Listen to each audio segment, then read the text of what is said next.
Gdje si, čovječe? O, gdje si, Gavro? Otkud ti ovdje? Ma evo, Rođo, došao za bubreg, bruh. Jao, Gavro, od čega ti da dobiješ bruh lebati? Ma radim 3 serije po 4 serije od 5 propadanja sa 2 skleka u 8 serija na 16. Aha. Ej, Rođo, koje vežbe da radim u 3. seriji za triceps ako sam prije toga jeo pasulj? A. Aha. Ej, Gavro, moram ići kući, sad me djevojka zvala. Ha, da nije neka 0,3 možda. Ne znam ja ništa.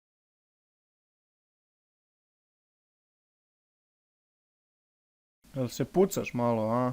Ma da, kumić, malo sam se napucao pasuljajuće i tako. Ovaj izuvaj. Piješ neku hemiju? Samo glutamin. Zvao nas Robija u disko večeras. Okej, odo iz teretane dok nije došao ovaj da me naplati.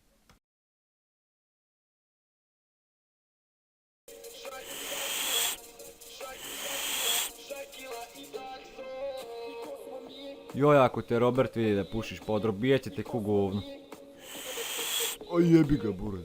Eno onaj za šankom krade, a jebem ti državu. Buraz, što sam cepao bio sad jednu. Da nije 0,3 čaj. A tek ovi u šumskoj što kradu. Gavro, kako bubreg? Dobro je, buraz. Imali koja da je niko neće. Možda neka 0,3 čajče. Co, jel ima neki klinki? Pa pusti me u pit. Možda ima neka 0,3. Naćeš i ti ljajću neku. Hoću kurat. Ma naće čovječe neku 0,3.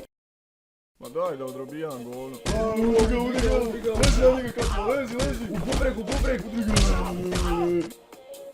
Šta je ovo čovječe?